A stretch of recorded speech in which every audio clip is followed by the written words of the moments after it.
Thanks for tuning in to another episode of Hashtag Dork. My name is Rich Keefe, joined as always by Davey Eyeballs. He is rookie mode, aka Rapple Ah, Von Apple. All hail the king of ginger ale. It's Ryan. Davey, how are you? 6 Rapples. I've been using that now on the air, and I don't think people get it because every time Shime does his gambling podcast, I'm asking him how confident he is in the pick. I'm like, so would you tell people for this game to wager 100 Rapples? A bag of bobbish. I guess they're doing that.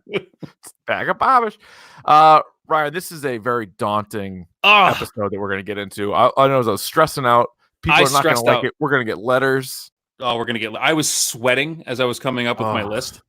I definitely left out some good ones. And then it's weird. It's like I had ones that I had in my top 15 that I'm looking at. I'm like, well, maybe that's not that good. And then I had ones that I definitely left out altogether. It was very difficult to do, but we'll explain how we did that once we get to that. Before we do, I have a game, and the game could blow up very quickly if you've already heard about this news. It's separated from the news. It's going to be its own Jesus thing. Christ. All right.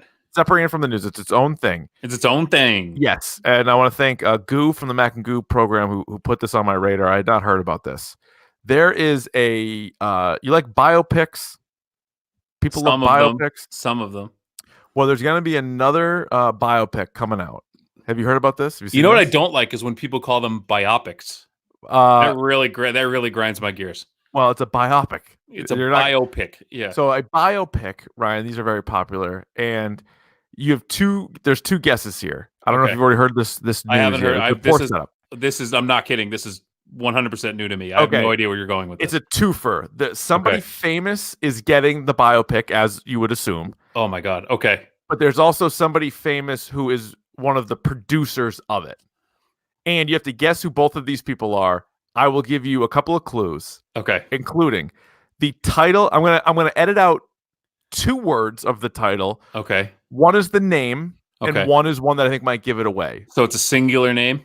I'm looking for a person. Well, okay. All right. Just do it. I don't want to ask him any questions. Just do it. The title of the biopic is For the Love of a Glove, an unauthorized fable about the life of blank as told by his glove. Okay. And no, it's not. We did not prepare, but it's not O.J. Simpson. It's not O.J. Simpson. I have actually heard about this, but I want you to tell the people. Okay, so you know who this is? I do. So Michael Jackson, is getting a biopic, which I feel like he already kind of got one called Leaving Neverland, which was just that was quite a show. A collar puller, like a. So do you know who's producing it? I do, yeah. And this is oh my God. I'm sorry to have had this knowledge prior to, but I am the king of all internet. And I know that you are, and I know that you don't like this guy, but so tell the people who has decided to be the producer of this. So Johnny Depp is producing a movie about the life of Michael Jackson as told by his sequined glove, his singular sequined glove. Yeah. I would have liked to have seen the movie from the perspective of Bubbles, his pet chimpanzee. That would have been good too. There's also there's a whole thing about there was like a playwright who met Johnny Depp and they're working to produce this thing and they wanted to bring this to life. They've been working on it for a while and they got some messed up quotes in there about what they wanted it to be because they're very well aware of how ridiculous this is. Not only but like what a monster Michael Jackson actually was. Oh. And so there's some gross stuff in there. And would you like to produce with me a biopic? Yes, I would. Of Bill Cosby, told from the perspective of a Jello pudding, zip zap zoop. The title is "Who Put the Pudding Pop in the Sleeping Bag?" You see, that would be yes. That would be great. I think we should do it. Today don't know what the jazz is all about. You can't say filth, flarn, filth. So you know who did not take kindly to the news of this biopic? Probably everyone in Michael Jackson's estate, including Corey Feldman. Oh yeah, because Corey Feldman. Anytime Michael Jackson is brought up, Corey Feldman has to come out of wherever the hell he's Corey hiding. Feldman has to weigh in, and he tweeted Corey_Feldman in all I'm gonna, caps, all yeah, capitals. Desperate moves. First of nice, all, not bad. not bad. Puns As are always far great. as What WTF did I just read? Is this really a thing? And WTF is wrong with Depp that he would want to produce this? Two, obviously, with the number two. Tone deaf and tasteless. This one takes the cake. One, of course, the number one. I'd normally keep my opinions to myself, two, you guessed it. But when my name's an ingredient, I gotta chew. So one of the two Corys is involved now. How about this? So I'm looking at Corey Feldman's Twitter right now. He's also promoting a 30th anniversary tribute to those we have lost. Two with the number two, which doesn't make any sense. Nah. Of the movie Dream a Little Dream. So it's a tribute to Harry Dean Stanton, Jason Robards, Corey Haim, and Mark Rocco, who is the director of the movie. And I bet all of them, if they were still alive, would be like, we don't want this. Nah. We don't need this. What's your favorite Corey Feldman movie? I love The Burbs. Wow. I love that movie. Okay. He's not the leading man in the movie, obviously. That's okay. That's a Tom Hanks, Rick Dukeman joint. Wow. I just pulled Rick Dukeman out of the 80s. Rick there you Dukeman go. hasn't gotten a whole lot of pub recently. Bruce Dern, Carrie Fisher. Bruce Dern.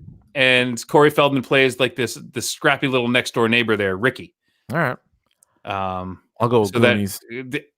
Goonies also very good, but I prefer The Burbs. All right, good for you. Yeah, he had a hell of a run. I might even go. Actually, I might go Gremlins. 'Tis the season. I'm gonna go Gremlins on you. Corey Feldman had a good run as a kid. That's what I'm saying. Stand by Me. That movie's awesome. Stand by Me was great. He was in a whole bunch of License to Drive with him and the Hamster. Yep, Lost Boys. Lost Boys was a decent movie. He was in. Was it two different Friday the 13th? Yep. It's Tommy Jarvis, right? He played young Tommy Jarvis. Yeah.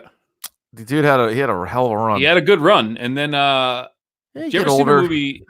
Then he got older. He did stop growing. It got real weird. Started a singing career, and he tries to do like Michael Jackson stuff. Yeah, I don't like that. We're bringing that full circle. He's got like angels with him. Oh, it's so bad too. He's terrible.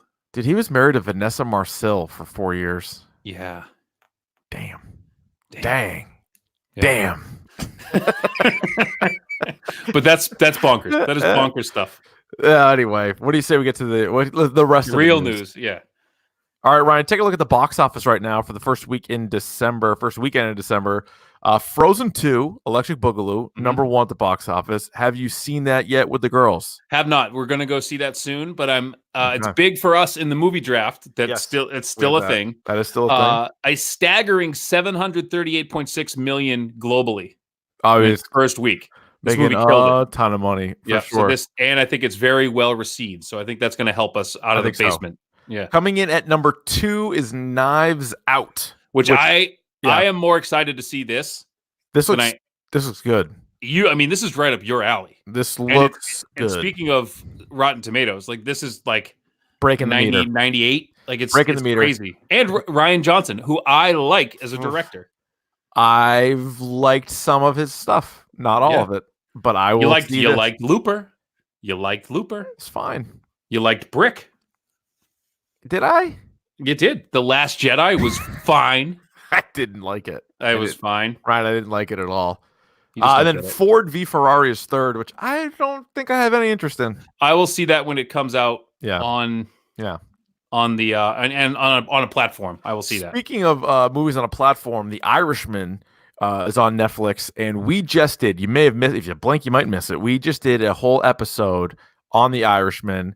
And Davey and I, you can check out our full review of The Irishman right now, available in the archives. One thing that we forgot, it's a very minor spoiler. It's more of a cameo appearance. So we somehow forgot to mention, but great job by Jim Norton as Don Rickles. Yeah, he did a really good job.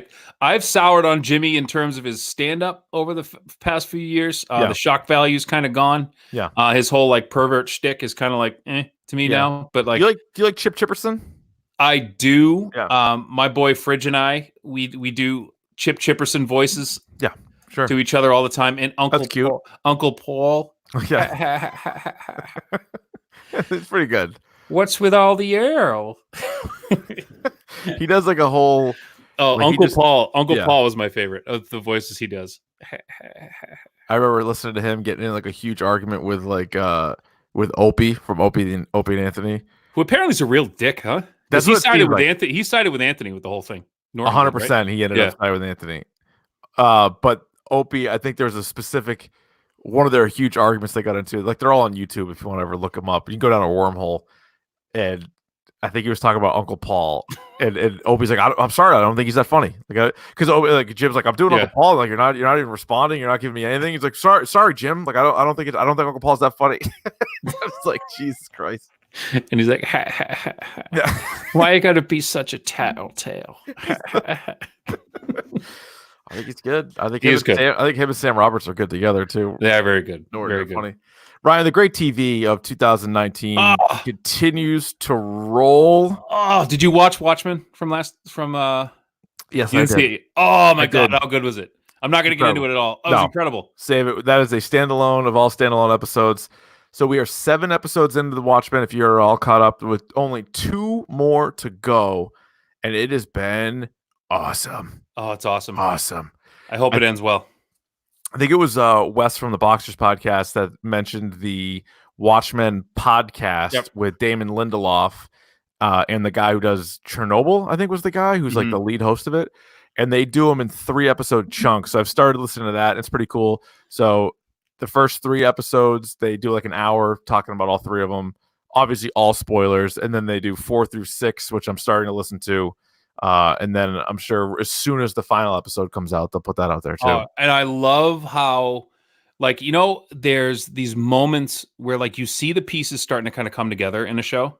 Mm-hmm. And in this episode, it was just like it snapped like all together. You're like, oh my God, like this was awesome. As soon as again, without spoiling it, as soon as whatever happened that you know that I'm talking about. Yep. Like you immediately thought of like a handful of times where it was kind of they let you know. Pretty obvious. They let you know. Yeah. And I had the holy shit moment probably 10 minutes before 10 minutes in. You know what I mean? Yeah. Or not 10 minutes in, but like however many minutes before like the actual reveal. Yeah. But still, like it was. And I think everyone came to it the same time you did when again, this is spoiler-ish, but like when a character says, "Are we gonna stop fucking around?" Yeah. And you're like, oh. I can't wait to talk about it though. Because I can't wait to talk about it. Because I have a few things that either might be obvious or they might not be obvious of like, oh, that kind of makes sense why they put that in there. Like and I kind of wish I watched Lost. I never got into it. It's worth it. It's worth it. I think if you go back, I might go back anyway, even though like I think I've kind of heard vaguely of like what the ending is, but I think I'm gonna watch it anyway. Just because I like Lindelof because I feel like he knows where things are going. Like he puts so much thought into it, and you have to respect that when you're watching a show. Yeah, it's a completely like you watch. He did and I haven't watched The Leftovers, but from what I can surmise from you, like there was a beginning and end to this. Mm-hmm. The second he put pen to paper, it was like I knew how this is going to start. I know how it's going to end. Yeah, you know, and I hope if there isn't a second season of this and it's a self-contained one-shot thing, I am completely happy with that. I am too. I like the characters a lot. I would like to see them do more, but you don't want to see them turn into like The Walking Dead, and you're just like, all right, end the show, please. And don't you kind of wish now that the original Watchmen was it was a series and not a movie?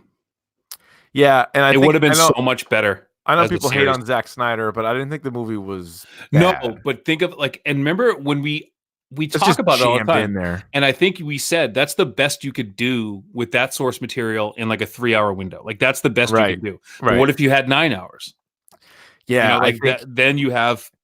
Like HBO's doing them obviously now, but even like if Netflix got to them or somebody was like, "Hey, like, what do you want? Let's do Watchmen." And like as Lindelof mentions in the podcast that he's doing, like they've approached him a few times. Like this wasn't the first time, and then he finally was like, "All right, let's do it." Alan Moore, I'm guessing, has no idea that this is even taking place right now, but I gotta believe that like No, I bet somebody told him. I bet he knows what's going on, and he I rolled think his they have eyes. to And he, legally. like, And yeah, he's like, whatever. But like, I don't think he would hate this. yeah. I don't think he would either. I think but I don't think he would hate it. I honestly can't believe that he would hate it. I mean, I can because he's Alan Moore and he hates He's Alan everything. Moore. He would just He loves fucking hate you. snakes and like weird jewelry, but like, Yeah, yeah, big grizzly beards. yeah, big grizzly beard. The Mandalorian, Ryan, still rolling on strong. Yeah, not the strongest episode this week by my admission, but still, even a bad Mandalorian is better than any. I mean, you got directed by Bryce Dallas Howard this week. It was episode 4 was the worst of the 4 for sure. Yes, but cool new character. Cool new character. You're starting to see some weakness in Mando. You know, you actually see him. You don't see his face, but you actually see him take the helmet off. I like it. I like it. And I love the line where he's like, well, "What happens if you take that thing off?" Yeah. And he's like, "I can never put it back on." Ooh, but that's like, this is the way. Like, I think that's and the music is kick ass in the show. Like, awesome. That one lady though that he met was pretty thirsty. Oh yeah. She was doesn't even know what he looks like. No clue. Didn't give a shit. Take it easy. Could be anybody under there.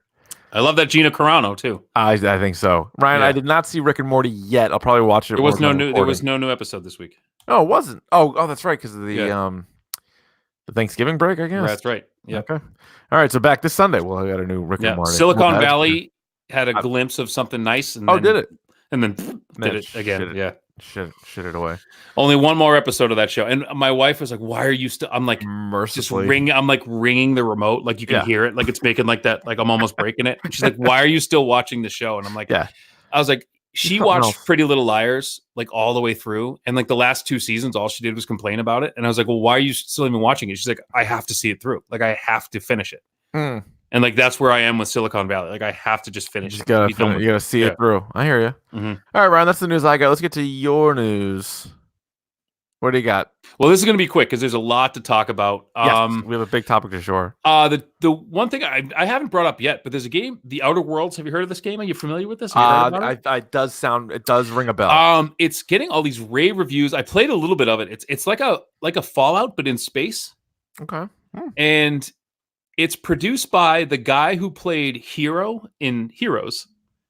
He's now like a game producer, like a game. It's like a company that like he's involved in, and like he helped produce this game, and it's actually like really, really good. Okay. So if you're not checking that out, like certainly check that out. I don't think that's the first I've mentioned it. And what's kind of taking the world by storm right now? I just had a Rick moment. I just like burped as I was talking. Pokemon Sword and Shield has come out for the Nintendo Switch, and people are streaming it up a storm. And people are excited. It's a brand new Pokemon story. It's got this whole like art. There's a new style of Pokemon art that they're doing. New characters, new game. People are loving it. I cannot make heads or tails of this is one of those things that just missed us. Like we're just old enough where this was lame. It was like young enough where it's still relevant. Like we still have to talk about it. Yeah. You know, but we were just old enough. We're like, I was gonna say the two things that we completely missed the boat on was Pokemon and Power Rangers and SpongeBob. Like people were like those things. Yeah. And they're so popular. Yeah. But it's what are you gonna do? Right. What's the big gift you think this year? Is there one single thing that's like going to be the hot item for the holidays? I don't think. See, gaming they do it in like weird quarters. Yeah. And basically the holiday run is basically over. So like any of the big title games that you're going to get are going to come out in the spring. So like February, end of February, April, May are when all the big games are coming out. But there's like they're rebooting, like there's a collection of Halo games that are coming out right now for Xbox. And then there's a new Darksiders game, which I'm kind of looking at because it looks kind of like Diablo, but it's in the dark side. Remember those Darksider games? Yeah. I like those games. Yeah. But other than that, I mean, if you want to go console, like the Switch Lite is making a run. Yeah, I feel like whatever they put on sale. Yeah, and Switch. So I have a Switch, and I would say what a Switch is perfect for is if you have a gamer in your life who likes indie games, who likes like puzzle games, like Pokemon, like stuff like that. You're not going to want to play what I found the handheld Switch. Like I have Zelda Breath of the Wild. You can't play that handheld. You can't. It's impossible. Marvel Ultimate Alliance, like you can't play. It's just the screen's too small. Like you need to be able to see kind of everything. So, yeah, okay. But the Switch Lite is a nice option if you want to play some, side-scrolling indie games, or you want to play some like smaller games or like more casual games. Like a Switch Lite might be a good option. Okay. And for you, Richard, I was thinking, don't sleep on. Sega came out with their console, like their classic console, the Genesis console. Yes. That has like 30 games in it. Yeah. And they're all good. It's not like My- the fucking PlayStation one, which was all garbage games. No, it sucks. My Yeah. my original Sega still works. I have it hooked up down here in the Dragon's Lair. Still Yeah. works. I still have a number of good games on it, so I'm good there. But I would wait. I would, unless you're going to get a Switch Lite, I would hold off on consoles. There's going to be some announcements coming up pretty soon that things are going to get release dates. So Okay. might want to start saving your money. Son of a bitch. If I put $1 a day, put it Exactly. aside. Just Don't put it get that aside. large coffee. Get the medium coffee. Get the medium coffee. Put the extra change in Now a I'm getting a PS5. yeah, of course you are. Yeah. All right. Of course. Ryan, you are. are you ready? I don't know if how you could be, but are you ready for the topic du jour? I don't think so. I don't even know what that is at this point. Well, I'm glad you asked. It's the topic of the day, and today it is best movies of the decade. Daunting? Yes. Nerve-wracking? Yes. Difficult? Not for us. Oh my! It was. I went through, I think, 8 revisions of my list. But this is the official list. These are the best movies of the decade, and it's not up for debate. So we need to kind of break this down, because I feel like we've done a couple of these, but we haven't really broken down like how we do this. So this is how we do this. Yeah. You're right. Our whole best of the decade series concludes here today. Yep. You can go back in the archives. You can listen to our best TV shows of the decade, best video games of the decade, and best comic books of the decade. Oh, and by the way, we've been getting some of your emails and tweets about comic books, some of the ones that we missed, and I appreciate that because I'll probably go back and check some of those out. We definitely will. Definitely will. That was so. Thank you for that, and so feel free to do that the same here with movies as well. But what Davey and I do is we both start off by putting together a list of top 15 because I don't really care if it's a top 10 list, top 15, top 20, whatever it might be, and whatever movie I think is the best or Davey thinks is the best gets 15 points, all the way down to whatever you think is 15th best, that gets 1 point. And then if you don't have it ranked, it gets 0. And then I just add those up. So there are some ties. And then what I did was, because I hate ties, I sort of staggered them a little bit. Or like if you and I both had it on a list and it added up to 10 points, that would rank higher than just like a standalone one that had 10 points. Right. You know what I'm saying? Or like I would stagger some of ours. Like if you had the 13th best, I had the 12th, then you would have 11th and 10th, whatever. You know what I mean? Like I would stagger a little bit. So anyway, we did have not as many overlap movies as I thought, and thus we have a top 25. And we'll get into it. What we're gonna do is like we did before. We'll kind of rip through 25 through 11, just say what they are, what movie or what year they came out in, and then take a moment, highlight a couple of them that you want, and then we'll go through the top 10 because those are our favorites / the movies we think are the best of the decade. And I'm fascinated to know what other people think because I've been starting to read some of the lists, like The Ringer, and was it that Paste magazine I was looking at? Yeah, I read one from Esquire, and it was like there was one movie on this list that on every list of the top 10 of the decade that I have no fucking clue how this snuck on anyone's top 10 list, and that's that movie Spring Breakers. Oh my god. Yeah, I saw that like me on like every top 10 list. I watched that movie. I have no idea what the hell anyone's talking about. It sucks. That's the one with James Franco with the braces, right? Yeah. He's wearing like a grill. Yeah. And like it's like cornrows. It's horrible. The movie's horrible. There's also a movie that is as close to unanimous on people's list as like number 1. And I'll tell you what, right? I think it's I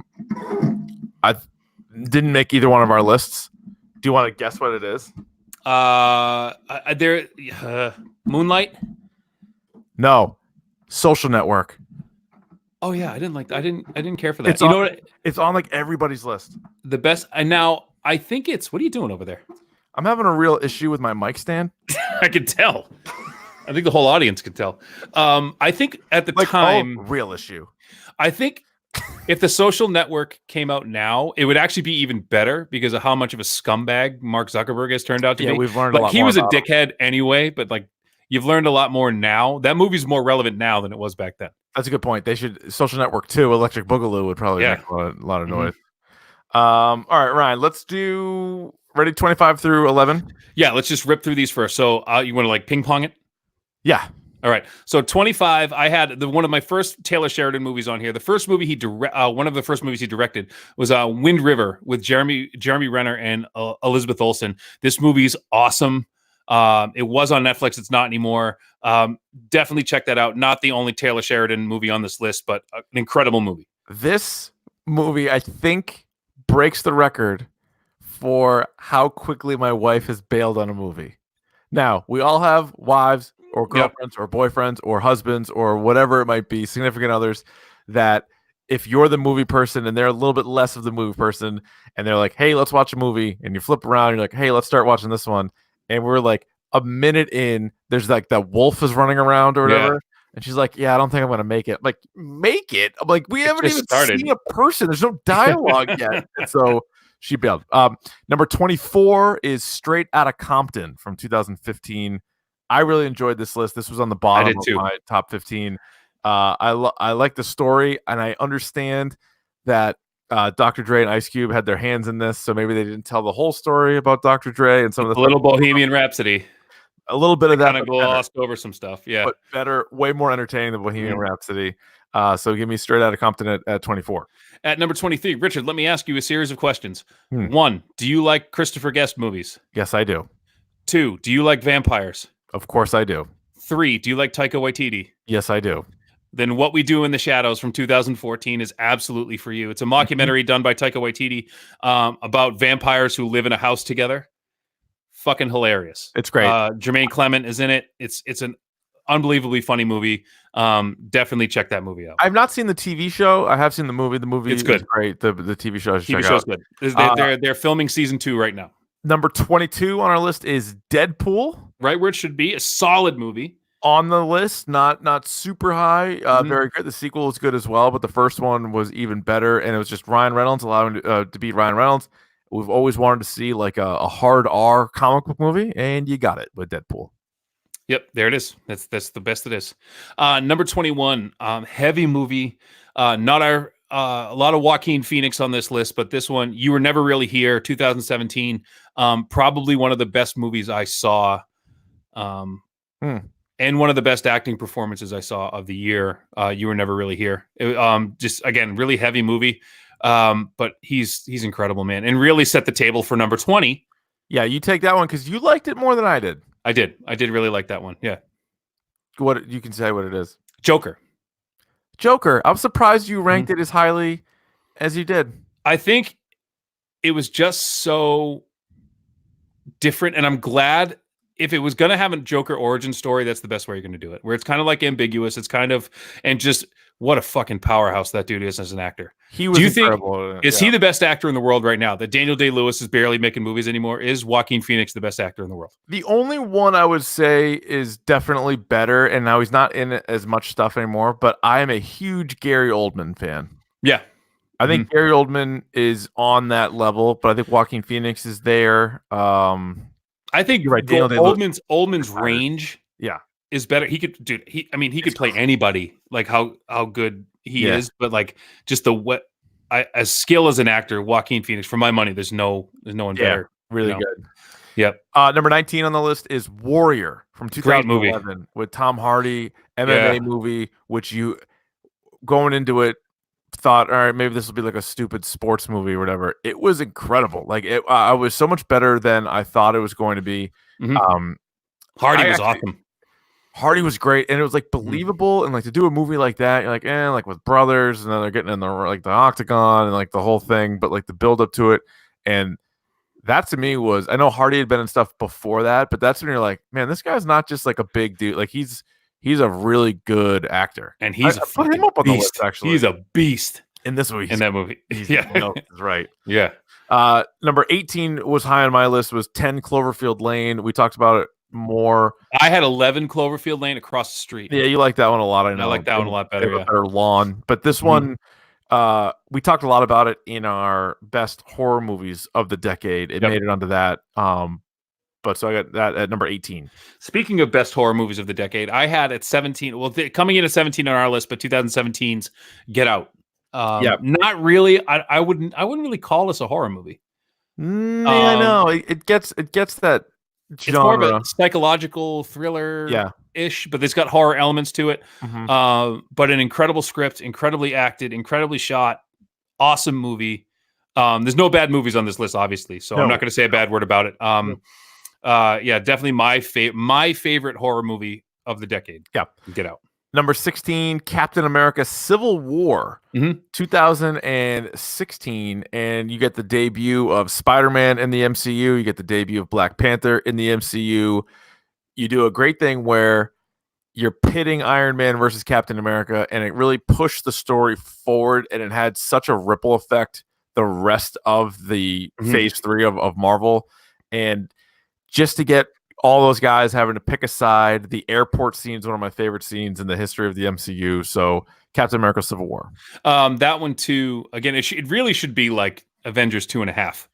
I know. But it's definitely a Captain America Yeah, movie because right. he's at the center of the whole thing. But a really, really good movie. 15, Mad Max Fury Road, 2015. Practical effects. Again, Tom Hardy, who's has like maybe 12 lines in the whole thing, Yeah. but like as incredible. Charlize Theron is awesome. Just one of my favorite balls to the wall action movies I've seen and again in a decade. And it looks crazy. There's another one coming up that's a little bit better, but this, Yeah. as far as like straight action movies, Mad Max Fury Road is right up there with one of the best. All right, you take 14 because that was on your list, not mine. I think this is pretty low, but a 2017 Best Picture winner, Shape of Water. Guillermo del Toro. This movie, people had their issues with it. I didn't. I just love the storytelling of it. I love how it was shot. It's a beautiful, beautiful movie. Did you it's like weird. Did you like when the lady fucked the fish? I liked it in the beginning when she was doing her own thing in the tub. And I can't do it, but like the way they describe how the thing comes out. Oh God. I just thought it was it's just a nice movie. If It's you just had it's a that fairy kinda, tale. if you had that kind of connection with like some sort of beast, would you make love to it? Again, the connection's there. The connection, It's a sound connection. I'm a married man, Richard. I'm not looking outside of my marriage to do anything funky fresh, but Let's say he looks like an actual wildebeest, but kind of looks heart of gold, kind of, but treats me right. Yes, and like kind of nods and laughs at your jokes, and kind of winks at you. Keeps you warm at night. On a serious note, probably. Okay. I've done worse. This is just like a modern day fairy tale. And it was shot that way, and it was supposed to look that way from the very beginning shot. I mean, this movie's awesome. I won't say anything more about it.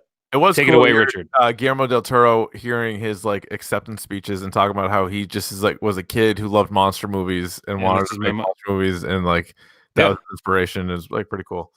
Number 13 is actually kind of fitting that it's 13. Yep. The movie that I thought was the best horror movie. We talked about it again during that episode, but that would be The Conjuring, 2013, which was both scary but a great story. A little bit of like the blend of like was this a true story? Like all of that. Yeah. And great characters, Ed and Lorraine Warren. So The Conjuring comes in at 13. Number 12. Again, another Oscar winner for Best Picture in 2014. That is John Wick. If it didn't win Best Picture, it should have. I think it won Best Picture. Oh my God. I saw John Wick, and I had not been that excited about an action movie since I saw The Matrix. Yeah. And you and I saw The Matrix in the theater, like 3 times? Probably. Yeah. Love that movie. And Keanu Reeves is incredible in this. We really, in my mind on this list, this is the John Wick trilogy. Yeah, because like I loved the third one and the second one, but I think the first one deserves to be on here. But the scene in the club is awesome. These are just, if you just want just a balls to the wall action movie, like this is as good as it gets. Like really does. Just a really cool movie, and Keanu Reeves is the coolest person on the planet right now. So we had to give him a little bit of a nod. He definitely is. You take 11 because that was on. It was super high on my list. Super high on my list. And that movie, another Taylor Sheridan movie, Hell or High Water, 2016. Chris Pine. And by the way, one of the most underrated actors in the world. We talk about good acting. Ben Foster is probably one of the best actors in the world. He's good. He's incredible as Angel. Wasn't he in that? Yeah, that was yeah. And but have you seen like Alpha Dog? No, he's very good. Yeah, he's in this. He plays like the older brother who's a little bit of a psycho with Chris Pine and Jeff Bridges, who plays and it's a modern Western. Yeah, this one was good. It's super good. This one was on Netflix. I don't know if it is. It still is. It still is. I saw that. Yeah, it's good. I watch this movie like once a month. Really? I'm not kidding. I love this movie. I love Westerns. You like a Western and you like a heist. Yeah. Well, not so much anymore now that Rick Sanchez made fun of me for liking heists. He did make fun of you pretty bad for that. Yeah. But speaking of caper movies, speaking of heists, we're now into our top 10, Richard. Ron, this is the I'm going to let you, I was going to say something about our number 10 movie, but I'm going to let you have it. I'll take number 10. And I think it's setting the tone for the entire top 10. Sure. This is the 10th best movie, higher on my list. Somehow wasn't on my list. Did not make your list, but clearly high enough on my list. That tells you, based on our scoring, how high you had it on the list. If it didn't even make mine. Yeah. How high? Shout out to Redman. I had coming in at number 10 overall, much higher on my list, but number 10 on the hashtag DORK best movies of the decade, MacGruber. MacGruber came out in 2010, so it just barely gets in here for best of the decade. It seems like forever ago since Will Forte came out with this. They take a character, decent recurring character on SNL. They give him an R rating, turn that shit up to 11. He is so funny in this. It's like the character of the year. Then you combine it with Kristen Wiig and Ryan Phillippe, who are good. Other cameos, you have Val Kilmer, who plays Dieter von Kunth, which, Davey, come on. Kunth. I will say this is definitely the most quotable movie on this list. Wildly quotable. There's the greatest sex scene in the history of cinema. Pair of them. There's a pair of them. There's two, actually. There's two that are very good. Yeah. There's so many good lines. And I think if you really take a look, and like both of us were doing this, and I'm sure others have been kind of looking at over these lists, what's the best comedy since 2010? It's hard to make comedies, as it turns out. People either try to do like sequels to comedies or whatever. It's just, and it's a tricky time now, maybe to go with some of the older stuff. Some of stuff wouldn't fly anymore, like whatever it is. So I think it's very difficult to have a successful, good comedy, and I think comedy had to be represented on our list. This was far and away my favorite, so I'm glad it lands here in the top 10. What about Borat? Did Borat come out this decade?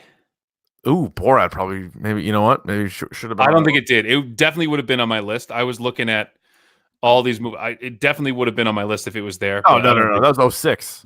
Oh, yeah, okay. Like Borat. I was gonna say, oh shit, we got to redo the whole list. Yeah. I was like, that's much better. No, I could not recommend MacGruber enough. And if you don't like MacGruber, that's fine. Just know that we have nothing in common. Like we have, you and I, like we would just not be able to have a civil conversation. We wouldn't be able to make each other laugh. No, if you. Like, I don't not like MacGruber. I don't think it was one of my 15 favorite movies of the decade, but I think it's fucking hilarious. It is so hilarious. By the way, I'm looking at a list right now. Film School Rejects did a list of the top 50 comedies of the decade. Number 1, What We Do in the Shadows. Oh, shit. Yeah, that's a comedy. That's on our list, too. That makes sense. That's fine. At number 3, they have Paddington 2. Is that a comedy? This list is brutal. Deadpool's kind of a comedy. Game Night. That's another good one. I thought Game Night was overrated. I thought Jesse Plemons stole the show in that movie. But other than that, it wasn't really that funny.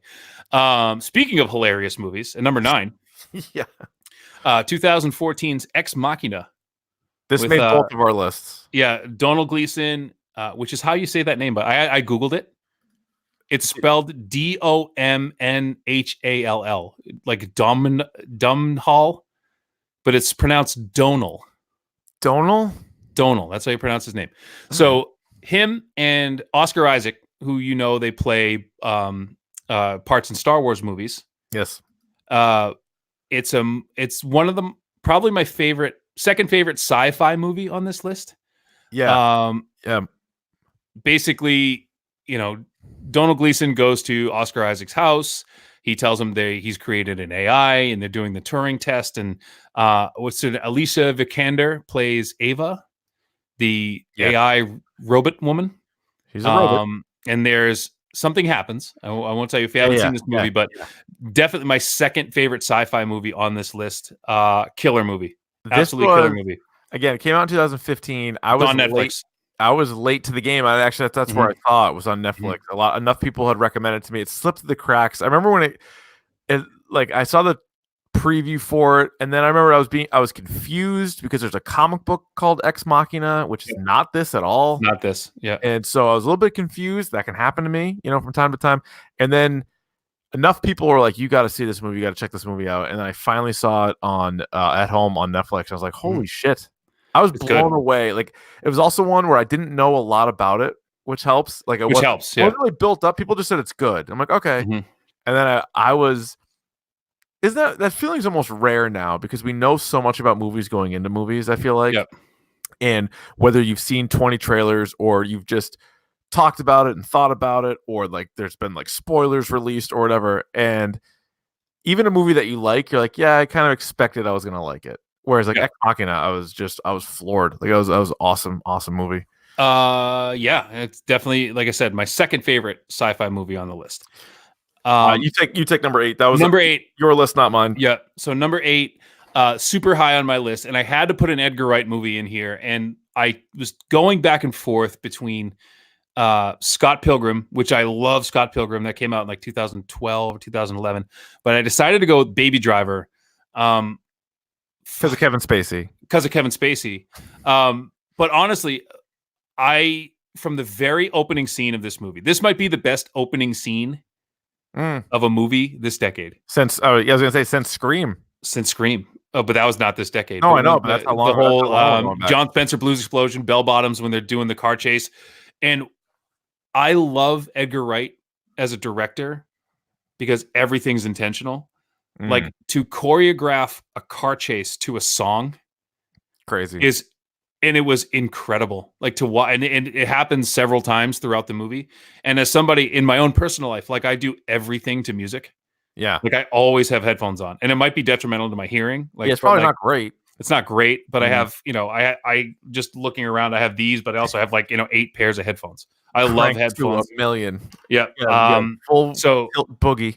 Yep. And Jamie Foxx is awesome in this. John Hamm is awesome. Oh, is it Ansel Elgort? Is that his name? John Bernthal's in it too. John Bernthal's in it. I forget the name of the woman who's in it. 2 women who are in it. Yeah. I think Lily something. I forget her. Lily James is one of them. But anyway, the cast is good. Yeah. It's a bank robbery movie. It's a bank robbery movie. I love Getaway Drivers. Yeah. So yeah, it's a really good, really, really cool movie. Definitely check that out. Number 7 on our list. Not on you motherfucker. This is our list. Right. This is our list. We put this list together. Yeah, we sure did. Richard. I'm going to let you do the rest of this episode yourself. And coming in at number 7 on Rich Keefe and Ryan Davies' top 25 movies of the decade, Once Upon a Time in Hollywood. Get the fuck out of here. Came out in 2019. I can still hear you. It came out in 2019, the year of our Lord. It's a Quentin Tarantino film starring Brad Pitt and Leonardo DiCaprio and a cast of thousands, and tells the story-ish of the Charles Manson murders. A little twist in there. It's going to happen. Oh, but Leonardo DiCaprio's got a stutter. He's so good in it. He's probably going to win several Academy Awards this year for it. So will Brad Pitt. They were both exceptional in it. It was 2.5 hours that flew by. Oh my gosh. You blinked, you would have missed this movie. Some of the shots, Ryan, they're still teaching in film school to this day. How the dialogue. Which shot? The one of the guy driving, or the one of the other guy driving, or the one of the guy driving in the car with the girl, or the guy driving down Sunset Strip? Which one? Did you like Brad Pitt's dog? It's probably the best part of the movie. Pretty good part. What about the fight with Bruce Lee? No, because I am on the family of Bruce Lee's side with that whole thing. Okay, well, you can have. But that was just like a bullshit version of like there's no way that their father would act like that. I think they had to edit that movie out when they put it overseas, like when they. I'm sure people would have been bullshit. Like, yeah. Well, yeah. I loved the movie. It was lower on your list than on mine. It wasn't on my list. What's that? It wasn't on my list. I didn't get your list. Fucking hated that you didn't get it. We just made this up. And if you want to hear more of our thoughts, both Ryan's thoughts and my thoughts, check the archives. Episode. I forget what number it is, but you can find it. You're smart. Once Upon a Time in Hollywood coming in at number 7. To me, the best movie of 2000. Oh, it's Tarantino, bro. Dialogue. Tarantino's got a lot to say. Give me that shit. Get the fuck out of here. Great director. How long has he been talking about retiring? Is he talking about retiring still? I haven't heard that. Do us a favor. No. Pull that trigger, bud. Pull that trigger. Actually he's in the prime of his career. Oh, for fuck's sake. Coming off his second best movie he's ever made. So. The best movie he ever wrote, he didn't direct. Hot take. No, not a hot take. I actually love True Romance, and you know that. That's a weak best spot. of his movies. Yeah. That's the greatest movie, probably. Yeah. All right. Next one's on you. Number 6. Blade Runner 2049, 2017. Ryan Gosling, Dennis Villeneuve. This, and I said this, someone who was asking me, I forget who it was. I think it was Marcus from the Boxer was asking me. He was like really pressing me to see this. I finally saw it. I'm like, this is as close to a piece of art. Oh boy. As this, I'm just like sniffing my own farts right now, but like the bad part about the one bad part about this movie is I would say Harrison Ford is like the worst part of this movie. Really? Yeah. Dave Bautista is in the beginning of this movie. It goes to show you, no small parts. Dave Bautista is in this movie for all of like 5 minutes, and he's awesome. I love Dave Bautista. Yeah, he's great. I almost said Ryan Reynolds. Ryan Gosling is awesome in this movie. A really cool, really well done sequel. Your boy Jared Leto takes it up to like he went blind to play a blind guy, and you said you make believe for a living. You love Jared Leto, I know. But he's committed to his craft. But a really, really cool story. And again, the visuals in this movie will like blow your head away. Like they're blow your head off, blow you away. I can't even talk. They will even talk about it. Blow you. I'm mixing up metaphor. It will blow you. Wait a minute. The movie. Nice. Where's this movie available? I don't know. Yeah, yeah. But just a very well done, a little long, but a really, really cool movie. Coming in at number 5 on our list was a movie that was not on yours. No, I had the other one. And insanely high on mine. That would be Avengers: Infinity War, which again was the setup to Endgame. It's its own movie, though. I have it ranked this high. One of my favorite movies of all time. I actually thought it was better than Endgame, and I just thought that was the movie where yes, there were questions afterwards, but I think that's fine. And when they went through with that, you didn't know if they were going to do it, but they went through with the snap, which is probably still the most famous thing from 23 movies. Yeah. Like if one thing that like really jumps out to you, it's probably the Thanos snap. It's seeing like Tony Stark and Peter Parker together as Peter disappears and like all of that shit. But just the whole buildup and how daunting it must have been for the first time to take all of those characters. Like we already mentioned Civil War. That was a lot of characters, but that wasn't the Guardians. That wasn't like every character that we've been introduced to, Doctor Strange and everybody else. And I thought they did as well of a job as they possibly could have. I love Infinity War. Yeah, it's a really, really, really good movie. Like you said, and it sets up Endgame perfectly. These two movies, and we'll big tip, and we'll talk. Right, oh no, but got exposed. Just the culmination of, like you said, like 23 movies, just bringing those all together is an incredible feat, and one that I think like people like Martin Scorsese like just don't really get. Yeah, they really don't. I mean, and not to go back on that whole argument with Scorsese talking about the MCU and like how like they just like really just trashing the Marvel movies. It's like, I don't know. The people next to me in the theater when Spider-Man disappeared were like crying. They were crying, like full on crying. And in Endgame, there were also people crying during that movie. And sorry that it's not based off of a mob character and you say fuck 100 times in the movie. Like it can still be compelling. People can still care about the characters. And I think it was a Joe Russo or one of the Russo brothers had a good line when Scorsese said something like, there's no stakes. Like there's no stakes in Marvel movies. And he's like, we did kill half the population. Yeah. He's like, we did get rid of half of all living beings. Yeah. But you're right. We don't do much. No. And again, it's easy to kind of shrug this off as like, you know, but for me, I mean, this is the reason you go to the movies. This is the reason you go and pay $20 to like go watch something on a huge screen with an amazing sound system. Like there has to be some pageantry. There has to be something to look at. And whether or not you think that's like canned or whatever, like you go, like, I think of like people who went and saw King Kong. Like you don't watch King Kong on your TV. Like you watch King Kong in a theater. Right. Like this is, if I'm going to see anything in IMAX, Like it's going to be this. It's got to have like a spectacle. No, you know what I mean? Don't watch it on your phone. It's like, yeah, guess what? I wouldn't watch Infinity War on my phone. Absolutely not. Fuck, I could care less. It doesn't matter. Yeah, and I still think that there's like movie magic that we haven't seen yet, and these guys are right on the razor's edge of like what that is. And they keep upping it too. Like we've been watching comic book movies since they've come out, and you'll see like one cool thing, then two, then like it keeps blowing your mind, and it's almost like watching these movies is probably like how our parents felt watching Star Wars. Yeah, or like think of like you, like, oh, what the fuck.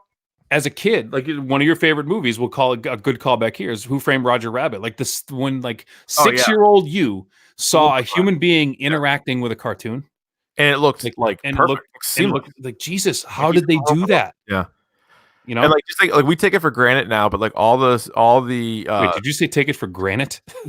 Rick and Morty, remember? Yeah, take it for granted. Like the one thing that Morty came out on. Like, yeah, it's granted, and he's like. Anyway, yeah, take it for granted. I'm a Granite State guy. Like all the scenes with Rocket Raccoon, like he looks perfect. Like his voice is moving, like he's walking around, he's interacting with him, he's touching stuff, he's shooting guns, and people just sit there on the screen and are like, "Yep, that's a talking raccoon walking around." Like that, they couldn't do that before. No, in fact, some movies they still can't do it. We saw Hellboy this year. Hey, almost made my list. All right, coming in at number 4. This is my single biggest bone to pick with you. This was number 1 on my list. It was not just number 1 for the decade, but it's it's probably top 10 all time for me. And it did not make your top 15. I actually tried, and I was going to say this earlier. I tried to keep the MCU to a minimum. You really did. But this to me is the best that the MCU has to offer. I don't think so. And that would be Guardians of the Galaxy from 2014. It's my favorite collection of characters. The soundtrack is off the charts. Like all soundtracks now are compared to the Guardians soundtrack. Between used to be the Crow. Remember how good the Crow soundtrack? The Crow, of course I do. Crow and Spawn. Spawn is a good one. Judgment Night, another good one. And Scream 3. Yeah. But I just like Gamora. First of all, I have a soft spot for Gamora. Actually, not that soft of a spot, but Gamora, I love. That's a hard spot. I'll edit that out. Yeah. Gamora, Drax. You know all the characters, but Rocket's my favorite character in the MCU. It's just so well done, and it was a surprise. Like going back to Ex Machina, Guardians of the Galaxy. They announced that it was coming out. I'm like, I really don't even know much about them, and I fancy myself a dork. But 5 years ago, that wasn't on everybody's. So they took a real chance. And not that, Marvel does everything right. They also took a chance on Inhumans, and that was a dump, and that kind of went away. They took a chance on Guardians, and it hit, and people loved it. And so how did you not have it on your top 15? Again, I tried. I think I only had like 3 MCU movies in my top 15. I think you might have had less. I think I had 2. And I think it was intentional. Because again, remember we talked about last time, it's like, are these my favorite movies or are these the best movies? Well, to me, they're the same. They're the same. To me, it's a very different list. So you had one for instance, MCU movie on your top 15. Yep. I think, like, for instance, Hell or High Water is a better movie than Guardians of the Galaxy. Oof, I think you're out of your goddamn That's fine, but it's what makes us different that makes us great. I love Guardians of the Galaxy. I really do. I really think, and like you said, it was such an unknown property. It was the, you have Spider-Man, you have Iron Man. These are very well established characters, and then to have this group come in, and it was like lightning in a bottle because it was perfectly cast. Yeah, from and you don't know that, and to get James Gunn involved in it, right? So like right director, it was just everything kind of coming together and making this like. Kind of like spaghetti Western Star Wars kind of thing.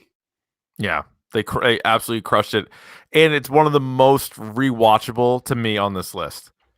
Like that and MacGruber are like the 2 most rewatchable on the entire list that we have. Yeah, and again, people are going to hate you. Oh, man. That's fine, but like, it's not that I don't like Guardians. It's not that I don't like No, it. I It's get just it. that It's 15 movies in the last 10 years. Like, I know, like, we come on, obviously, like, like, it's we like more impossible, movies than that. I and get it. it's number 4. Like, it made Yeah, it to number 4, so it's yeah. fine. You know, it did all right for itself. You didn't need me to vote for it. No, that's number one on my list. And now, the next one was number one on your list, Yes, and it was on my list, but it was like, I think it was 15, hence why it's above Guardians. But take it away at number three. number 3, probably easily my favorite character in the MCU. And dare I say, the best movie that this character is involved in, and that is Spider-Man Into the Spider-Verse from 2018. Dethroned Pixar for best animated film of that year. Probably the best depiction of Spider-Man, Spider-Men, Spider-Women that I've Yeah, seen on camera, and I'm so excited for the next one, I just to know. see just the attention to detail that went in, even just not even the animation itself, but just the characters Right. and how each spider person interacts with the world was absolutely nailed. And to have a story with Miles Morales, which I think if you just did a movie with Miles Morales, they wouldn't have liked it as much. But to No, see where he having fits in, everybody come in was pretty cool. and It to see really how was. and it was good because people who didn't realize that like Miles Morales was such a central character to the Spider-Man universe, or Gwen Stacy for that matter, you got to see them together first, which I think, Matt, if you just threw Miles Morales and be like, have your own movie, and it was just him, it would have been a little weird Mhm. because you don't really know. But to see where they all fit in and to see that Yeah. like multiverses can work that way, And and also, yeah, the way it was explained right. was easy enough for my 5-year-old daughter to get it, Yeah, and she loves it. that's And to pretty see, cool. and I know this is like the stupid dad in me, but like getting to buy her Gwen Stacy stuff now, Right, and that's she cool. loves it. And That's not awesome. only that, but she wants like a Miles Morales mask. She wants a Peter Parker, and she can distinguish between, as a father who grew up Watching loving Spider-Man. Oh, Spider-Man, Spider-Man, yeah.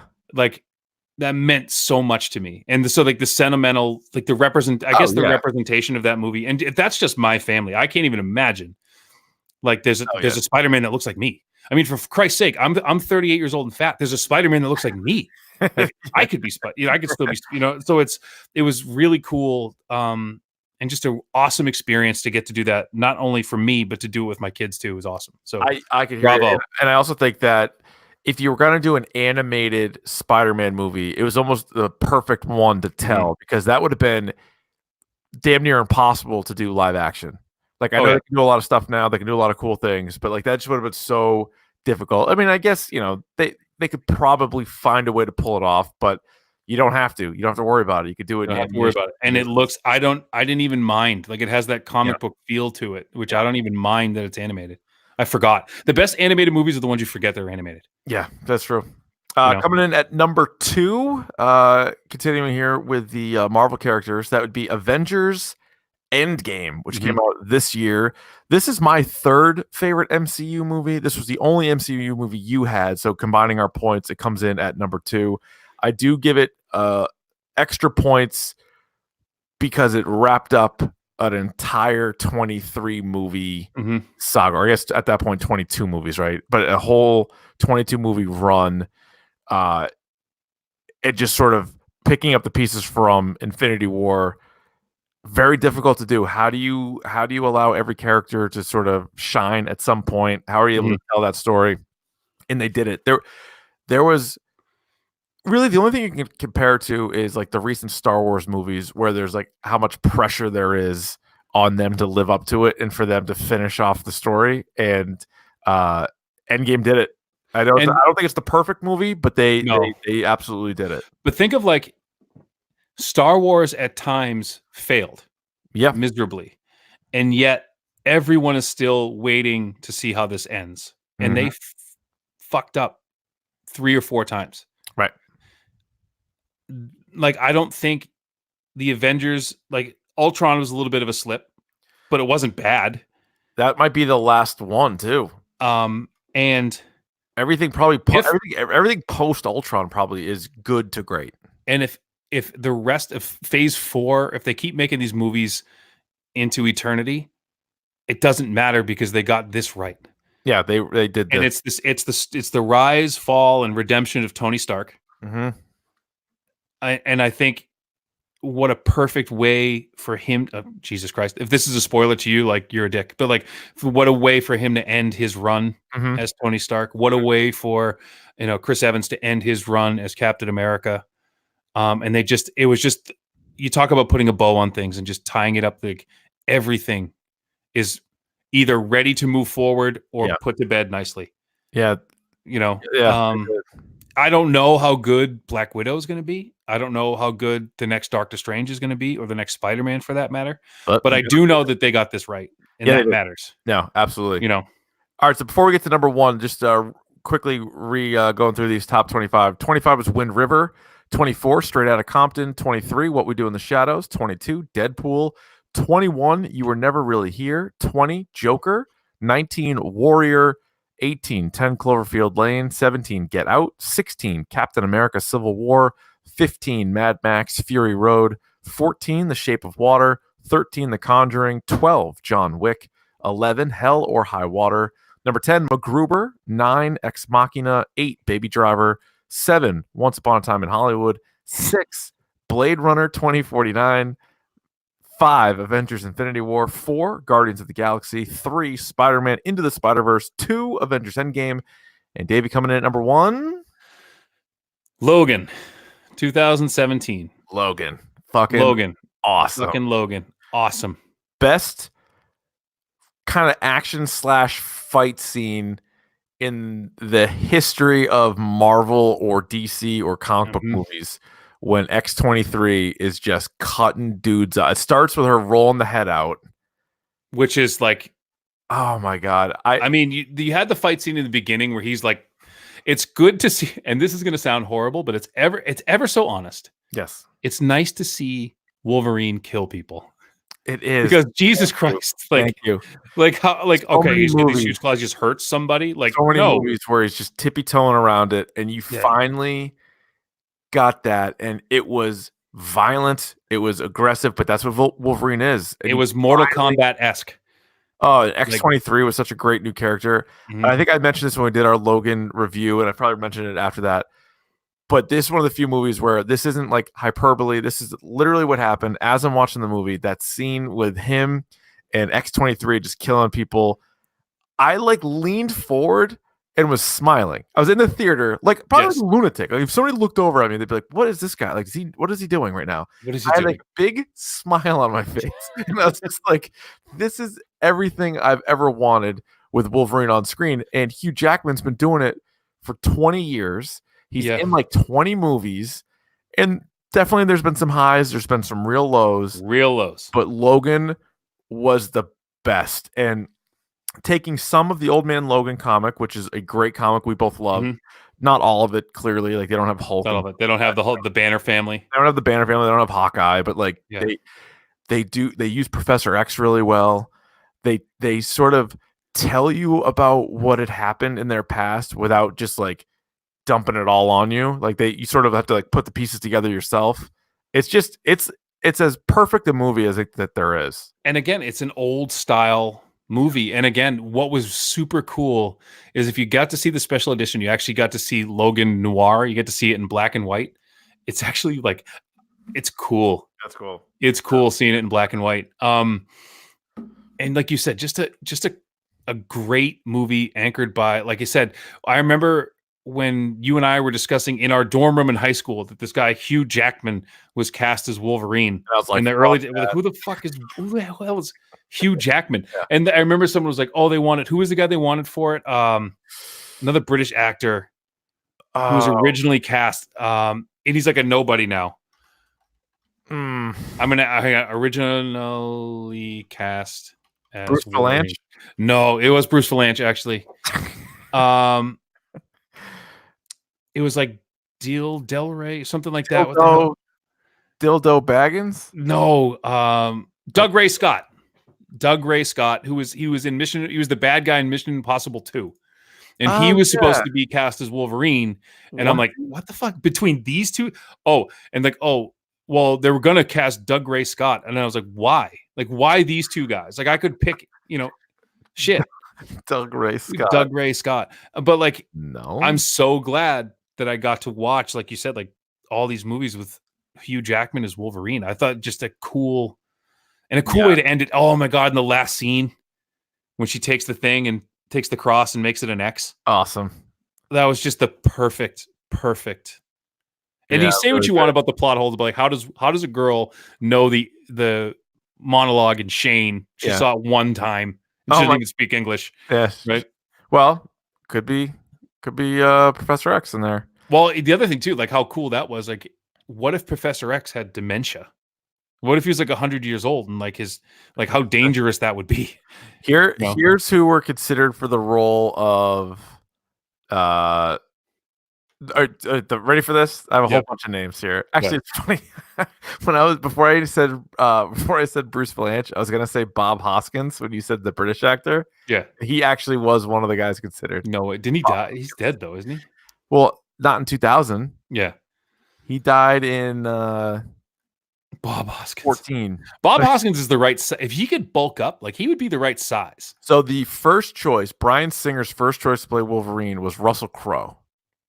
I could see that. And he turned it down. Yeah. And then Crowe recommended Hugh Jackman, which is fucking huge. Yeah. Never would have gotten that. Singer, I guess he casted Doug Ray Scott. Yes. And then he backed out because you had to do a sequel. And so he backed out because of Mission Impossible 2. Mm-hmm. Glenn Danzig was invited to audition for the role. Fucking Danzig. Mother. Danzig. How about all these are all names besides Bob Hoskins? Keanu Reeves. Gary Sinise. Could see that. Mel Gibson. No. Aaron Eckhart. Too tall. Jean-Claude Van Damme. Get out of here with Van Damme. Viggo Mortensen. Interesting. And Edward Norton. Huh. They were all considered for I also had the original casting of Cyclops. Jim Caviezel. Really? The guy who played Jesus Christ. Yeah. You got struck by lightning twice filming that movie? Jesus Christ did? Oh, yeah. Jim Caviezel did? Yeah. Wow. Let's see. Jesus must not have been a fan of his choices. No. Angela Bassett was the studio's first choice to play Storm. Yeah, Oscar winner. Like Janet Jackson and Mariah Carey were also considered for woo. Thank God. Uh-huh. You see Honey? Oh God, yes. Yeah. How about for Rogue? So it was Glitter, not Honey. Glitter from Mariah Carey is definitely better. Anna Paquin dropped out of the lead role in Tart in order to be an X-Men. Smart. The other character or the other actresses up for Rogue: Drew Barrymore, Sarah Michelle Gellar, Jennifer Love Hewitt, Katie Holmes, Christina Ricci, Alicia Silverstone. Jesus Christ! Natalie, I would have taken Ricci. I like Christina Ricci there. I think she would have been great. Mm-hmm. Natalie Portman turned it down for Rogue. Yeah, mm-hmm. She would have been a really good Rogue. Selma Blair, Renee O'Connor, Lucy Lawless, and Maria Bello were considered for Jean Grey. I like Famke Janssen there. Christopher Lee was considered for Magneto. Yes, I know that. He would have been a good Magneto. Yeah. Actually. All right, so there you go, Ryan. There's our. But again, Logan's number one. Logan's awesome. So make sure you guys hit us up with what your favorite movies were. If you want to rank top 15, go for it. If you just want to let us know what your top 5 were, number 1, dorkpodcast@gmail.com, or you can tweet us at dorkpodcast. Ryan, are you ready for the pick of the pod? Yes. Would you like to kick, receive, defer, or defend a goal? I will kick this week. I will receive, and just we're not getting any money by Big Disney yet. But on Disney Plus right now, 'tis the season for some holiday movies. I got 3 for you, all available on the Disney Plus. The Muppet Christmas Carol. Love it. Home Alone 1, Home Alone 2. All available at your leisure, sir. Again, what? Just terrible parenting. Probably should have. Both of them. They had so many fucking kids in their house, though. So many. But like, I don't know. My pick of the podcast, Richard, is a laugh riot on Netflix as well. It's just called Bikram. It is the story of the guy who started Bikram yoga. Just a real creep. I A watched. real creep. My wife had the 2020 special on him the other day. Yeah. He's a disgusting pig. If all the stuff is true that they're saying about him, Yeah. he's And awful. I am going so far as to believe that. He's basically like he tries to be like Richard Simmons, but in like the yoga world, but he's like way like just a sexual predator. And the Right. fact that the guy is still like to this day, like you can't open a Bikram yoga studio without his say so. Right. Like his name on it. Like he's still making money off this stuff. And he's just like he's fled the country where he can't be like prosecuted. Well, and he's like denied. Like when he has had a chance, he's denied everything. But he's got a Yeah. lot of women out there A saying lot. he's done a lot of bad A stuff. lot. And like I know people who have gone through this training. Really? So I'm like I haven't talked to him about it yet, but I'm like dying to reach out to them and be like, what is this all about? It's expensive too. Oh yeah. Yeah. Wow. But definitely check it out. I have a soft spot for documentaries about really messed up people. Yeah. No, So and this is definitely one of them. This is right up my alley. So Ryan, what do you say next week we do some Star Wars look ahead, like preview? Yeah. And we have to. So one of the things I really have to do is I have to finish Fallen Order, the Jedi Fallen. I have to finish the game, and we have to get caught up on the Mandalorian because I want to tie like everything together and like see like where we are, like what the hell is going on. You Star know, Wars stuff. So and Star it's Wars amazing stuff. to me. A quick nod. We don't have a single Star Wars movie on this list. No. Oh, I'm glad you brought that up because I think for me, There've been 4 this decade, right? I think Rogue One was the closest to being on my list. I think so too. That's probably in my personal top 25. Force Awakens might have cracked if I had a top 25 myself. Force Awakens would have cracked. Yeah, I'm glad you mentioned that. Rogue One would have. I was so disappointed in Last Jedi. I think though that like the Rise of Skywalker needs to be a top 20 movie of the decade. Has to be. It needs to be. We need it to be. If you're going to cap off the Skywalker saga, has to be. Has to be on this list. You can rate, review, and subscribe to the podcast on iTunes and just about everywhere else that podcasts are available. Tell a friend, tell a dork. You can follow us at on Twitter and Instagram at Dork Podcast. And you can subscribe to us on YouTube, youtube.com/Dork Podcast. Anything else, Ryan? No, that's it. All right. Well, everybody stay loose out there. Right? Sure. That'll work. It's probably fine.